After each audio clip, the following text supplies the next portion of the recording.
In today's video, I'm gonna give you 5 simple hacks to improve your gut health today from a GI or gastro expert. Guys, let's talk about food.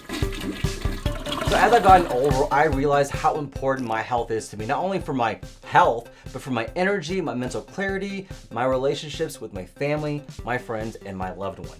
In today's video, I'm gonna distill the most important hacks that I have come across in my 10 years as being a GI doctor, so I can hopefully give you what you can do today to improve your gut health from day one. Health hack number 1, fiber. People don't realize how underutilized fiber is, and it is literally the foundation for everything when it comes to your gut health.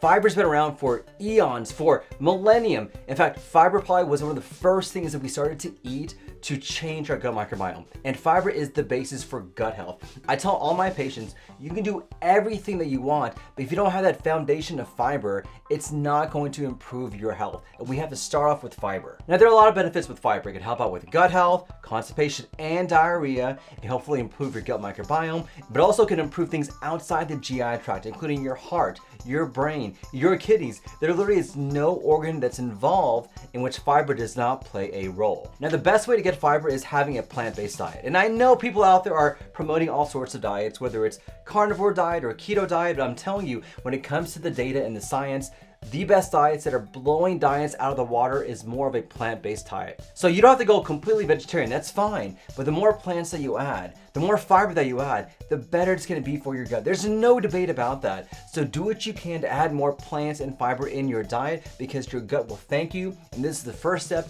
to getting your GI tract on track.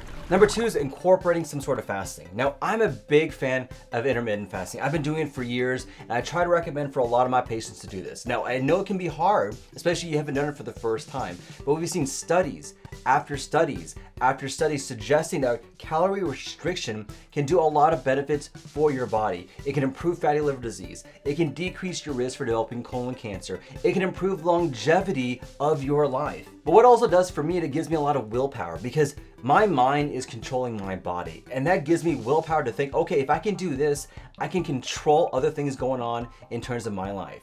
And by limiting what I'm eating intentionally, this actually allows me to have a focus on what I'm putting in my plate, allows me to overcome some of those obstacles where I think I could not overcome before. Try to incorporate some sort of fasting in your diet, whether it's skipping breakfast, skipping lunch, or skipping dinner, or maybe skipping out on those snacks. Number 3, drinking water when you're hungry. So a lot of us eat for many different reasons. Obviously, we think that we're hungry, but in reality, you really are not. We eat because we're bored, we're tired, we're thirsty, or we don't have a good reason. We just snack, and this is what we do. So what I learned to do is keep water with me at all times. And anytime I have that urge to eat, or I feel like I'm hungry and I know I shouldn't be, I just drink water instead. Not only does this quench my hunger, but it gives me more water to drink. This is one of those hacks that I've found to be very helpful for me and my patients, because the more you do this, the more you realize, hey, I'm not really that hungry. I was just bored, or I actually was really thirsty, and that's what I needed. And so try to have water instead of actually having food when you feel those hunger urges. Number 4, don't try and go crazy when it comes to variety of foods. Listen, I know that I preach having as much plants as you can, but also I want to keep things as simple as stupid. KISS. Keep it simple, Samir.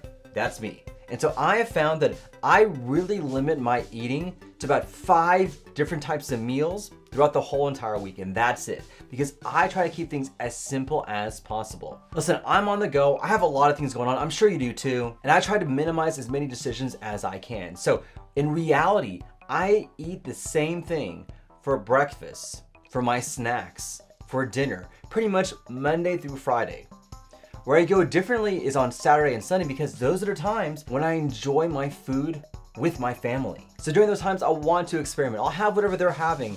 I'll make sure it's healthy, obviously, but I'll let myself cheat a little bit. But from Monday through Friday, I am very strict with my diet. Now, I found that helps to minimize the decisions. It gives me the nutrients that I need. I know I'm hitting the carbohydrates, the macros, the proteins that I need to give me the type of lifestyle that I want.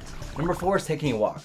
How does taking a walk help out with your gut health? Well, I'll tell you, it's really changed everything when it comes to my gut health and my own mental well-being. We are meant to be outside. I mean, as humans, we are meant to be outside. It wasn't until like maybe around the 1800s that we were stuck in factories, then offices, then now at home with maybe Zoom and remote locations. We are meant to be outside. That's how our bodies were made.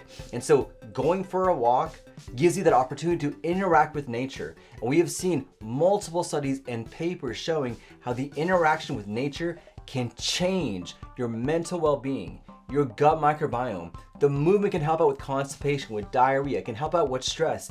There is literally nothing that's harmful. Well, I guess maybe if you get hit by a car or, I don't know, get attacked by a bear, okay, we'll exclude those things. But there literally is nothing that's harmful or not beneficial when it comes to being outside. So I'll make it a habit as much as I can to go outside. Now, if you follow me on my Instagram stories, you see that I'm going for a walk in between cases all the time in the back part of my practice. And I do that for a lot of different reasons. Number one, it gives me a way to kind of decompress in between patients or allow me to kind of figure out what I need to do for a patient case. But also number two, it gives me the opportunity to be outside, to be in nature. Incorporate that walk. I'm telling you, it'll make a difference for your life. So these are the 5 hacks that I recommend that you can do today to change how your gut feels, to get you feeling better as well. Thanks for joining me today, and come see us at Lubbock Gastro for all your GI needs.